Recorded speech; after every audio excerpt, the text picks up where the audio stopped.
जाता है कहीं जगह। हमारे साथ स्टूडियो में इस समय वाइस मार्शल श्रीवास्तव आ चुके हैं, तो उनसे भी हम समझ, दुबई में भी ईरान का हमला हो गया है, बहरीन की तस्वीरें हम दिखा रहे हैं, कई जगह ऐसा लग रहा है जैसे कि वो जो अटैक है उसका पूरा हो गया है, क्योंकि वो जमीन पर धमाका दिख रहा है।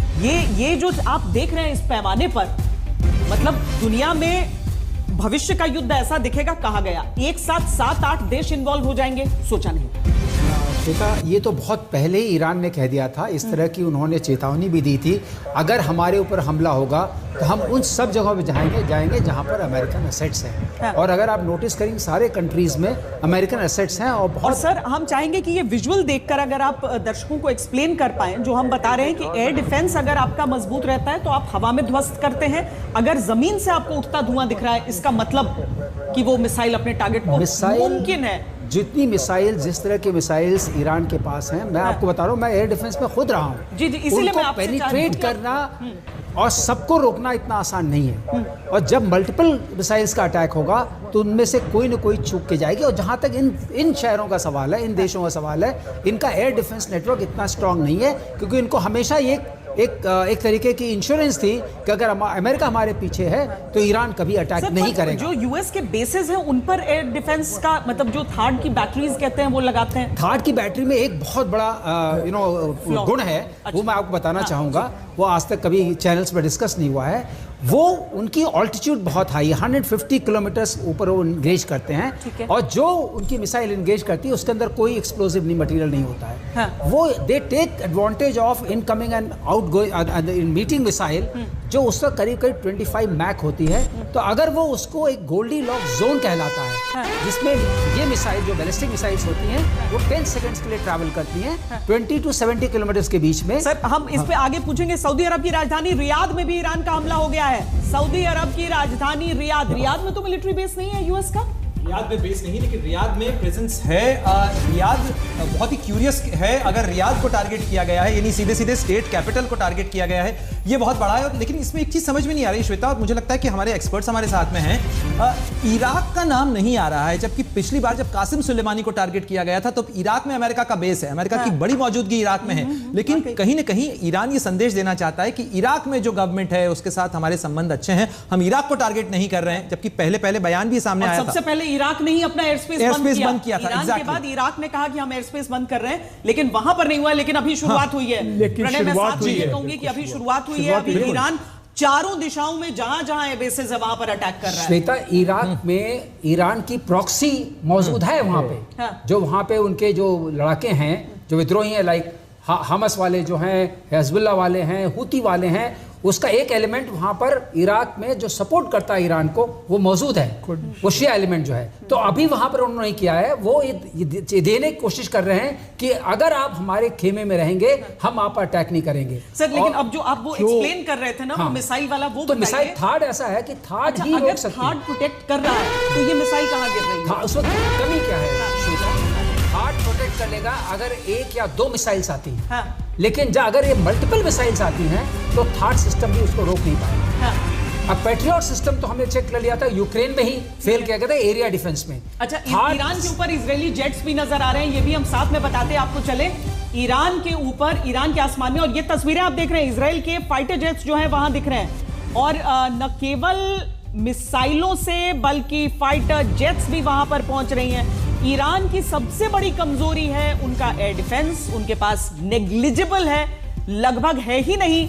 और बचने के लिए वही वो मोटे छतों वाले बंकरों का इस्तेमाल करते हैं, उसके नीचे अपनी वाइटल चीजें रखते हैं, वहीं पर खामेनेई को रखेंगे और अमेरिका कहता है हमारे बंकर बस्टर बॉम्ब्स उसको डिस्ट्रॉय करेंगे। लेकिन सर, आप अपनी बात, वो सबसे जरूरी एक और चीज मैं उसमें जोड़ना चाहती हूं, अगर वो ड्रोन्स भेजता है तो वो भी क्या उतनी ही इफेक्टिवली इंटरसेप्ट हो रहे हैं? ड्रोन्स को इंगेज करने के लिए थर्ड मिसाइल का यूज करना वो ऐसा हो जाएगा जैसे 2 रुपए की चीज को आप 2000 से मार रहे हैं। तो वो तो बहुत ही मतलब हानिकारक होगा, क्योंकि economy of war is also important अगर आपको सस्टेन करना है। और थर्ड मिसाइल्स ऐसा नहीं कि वो लाखों के नंबर में अवेलेबल हैं, वो लिमिटेड नंबर में हैं। इसीलिए कई बार आपने देखा होगा ट्रंप ने बहुत सारे प्रोमिसेस किए कि यूक्रेन को हम ये दे देंगे, वो दे देंगे, टोमाहॉक दे देंगे, दिया कुछ नहीं। क्योंकि अपनी उनके पास एक बात और नोट करने वाली है जहां तक मिसाइल्स बनाने का संबंध है रशिया सबसे ज्यादा कारगर है, जो एम्यूनिशन के क्षेत्र है। तो अगर रशिया की सिंपैथी रही और किसी माध्यम से वो यहां भेज सकते हैं तो एम्यूनिशन सस्टेन करने के लिए होगा ईरान के पास। इस भी परिप्रेक्ष्य में देखना पड़ेगा। जलदयाल भेजेंगे? मैं समझता हूं भेज दिए होंगे, भेजेंगे नहीं। ये जो लल एक्सरसाइज हुई है, बिल्कुल ये जो लल चाइना और रूस की तरफ से हथियार उनके पास छोड़े गए होंगे। बिल्कुल, देखिए चाइना तो बहुत अनरिलायबल फ्रेंड है, हाँ। ईरान का की दुनिया का अनरिलायबल फ्रेंड है, लेकिन रशिया बहुत रिलायबल फ्रेंड है। आज प्रेसिडेंट पुतिन ऑलरेडी स्टेटमेंट दे चुके हैं अगेंस्ट अमेरिका, अगेंस्ट ट्रंप। तो अगर ये एक्सरसाइज हुई थी तो मेरा मानना है, और अगर अब भी वो चाहेंगे तो भेज सकते हैं, उनके पास कॉरिडोर है, उनके पास पूरी की पूरा कॉरिडोर है, आर्मेनिया कॉरिडोर है, आर्मेनिया से ईरान में, अफगानिस्तान आज के दिन।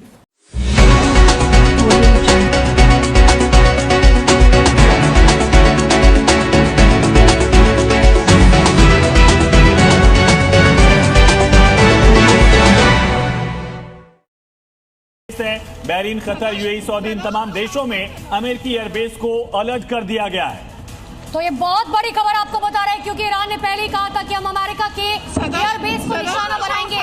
पहले सिर्फ बयानबाजियों का दौर चल रहा था, आरोप प्रत्यारोप का दौर चल रहा था, लेकिन अब एक्शन की बारी आ गई है। पहला एक्शन लिया गया इजराइल की तरफ से, और इन सब के बीच में सुबह तड़के 8 बजे इजराइल एक जोरदार हमला करता है, जॉइंट ऑपरेशन करता है, और इन सब के बीच में आप ये अलग अलग तस्वीरें देखिए, किस किस से हमला किया गया और कहां कहां हमला किया गया, ये हम आपको बता रहे हैं। मिसाइल से हमला किया गया, ड्रोन से हमला किया गया, युद्धपोत से हमला किया गया, इतना ही नहीं, हवा से लेकर समंदर तक हमला किया गया। कहां कहां हमला किया गया?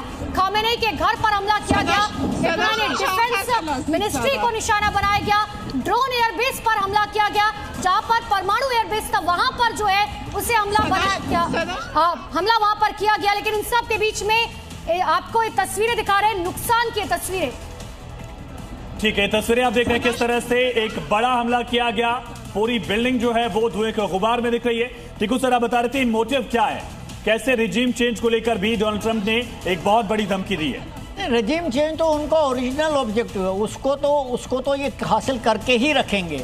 उसके लिए उनको इंडिविजुअली उनको ख़त्म करना पड़े, या पब्लिक एंगर प्रोटेस्ट इतनी ज़्यादा हो कि उनको फिर भागना पड़े वहाँ से, ये तो होना ही है। बाकी सारी चीज़ें जो हो रही हैं वो उसी को ऑब्जेक्टिव को हासिल करने के लिए की जाए। बिल्कुल, ये तस्वीरें हम दिखा रहे हैं सर, देखिए पूरा इजराइल देखिए इस वक्त मिसाइल अटैक के दौर से गुजर रहा है। ईरान ने दर्जनों मिसाइलें जो है, ये पूरा इजराइल का मैप आप देखिए, कई शहर जो हैं इस वक्त वो अटैक में है। ईरान ने 40 से ज्यादा मिसाइलें फायर की हैं। इराक से जो उसके प्रॉक्सीज हैं वहां से अटैक कर रहे हैं, यमन से उसका प्रॉक्सी जो होती है वो अटैक कर रहा है, और इजराइल में इस वक्त साइरेंस लगातार गूंज रहे हैं। शाम सर, इसको ईरान मुस्लिम वर्सेस यहूदी बनाने की कोशिश कर रहा था, लेकिन कई ऐसे देश हैं जो खुद में इस्लामिक कंट्रीज हैं और वहां के बेसेस का इस्तेमाल किया गया अमेरिका की तरफ से। क्या दिखाता है मैं ये कभी नहीं मानता। आज का मिडिल ईस्ट एक प्रोग्रेसिव स्टेट से गुजर रहा है, सबकी जो माइंडसेट है वो अलग है, और आपने देखा होगा पिछले साल भी कोई सामने नहीं आया टैसिट सपोर्ट।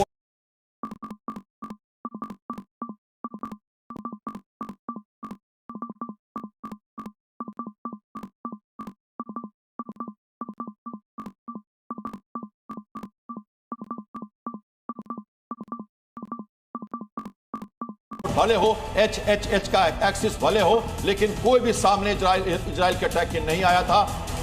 चाइना हो या रशिया हो, पीछे से सपोर्ट वो करेंगे, लेकिन बुट्स एंड ग्राउंड्स नहीं होंगे। मैं एक बात आपको कहना चाहता हूं, इस बार की जो लड़ाई है थोड़ी अलग है। पहले वो यूरेनियम के ऊपर मार रहे थे, एटॉमिक पे मार रहे थे, लेकिन इस बार उनका कहना है क्योंकि 2 महीने पहले से स्टूडेंट का विद्रोह हो रहा है, चारों तरफ घमासान अंदर का विद्रोह जगाया है। मोसाद ने बहुत कुछ किया है, और ये प्रेम्प्टिव स्ट्राइक करने के बाद इमीडिएटली मोसाद सक्रिय हो गया है और विद्रोह की आवाज को बल दिया जा रहा है। सत्ता परिवर्तन पहला कदम है इस बार का, उसके लिए वो उठा लें, उसे मार दें, सब वार्निंग यूएस के प्रेसिडेंट ने। लेकिन मैं आपसे एक बात समझना चाह रही हूँ कि इतने दिन से अमेरिका धमकी दे रहा था कि हम ईरान पर हमला करेंगे करेंगे करेंगे, अब जब हमला किया गया तो इजराइल के साथ मिलकर किया गया। अगर अमेरिका चाहता तो डायरेक्टली भी हमला कर सकता था, इजराइल से हमला करवाया, लेकिन वो भी जॉइंट ऑपरेशन। देखिए ये बहुत जरूरी है अमेरिका को समझना, और वो जानता है कि वो डिस्टेंट लोकेशन पर है, उसके नेवल फायर पावर और मिडिल ईस्ट में उसकी जो सैनिक है वो हम मौजूद जरूर हैं, लेकिन कंधे पे बंदूक तो वो इजराइल के ही रखेगा, क्योंकि इजराइल के लिए अस्तित्व का खतरा है वहां पे।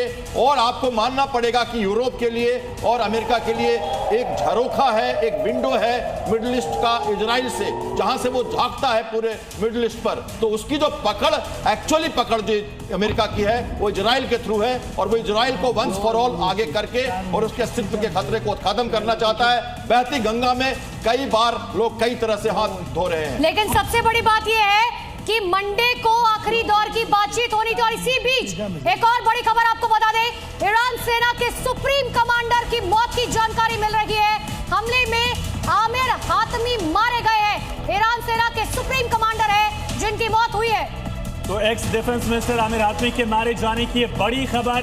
सबसे बड़ा नुकसान ईरान को जो अब तक का हुआ, ईरानी सेना के सुप्रीम कमांडर आमिर हातमी मारे गए। जी न्यूज पर सबसे पहले तस्वीरें आप देख रहे हैं।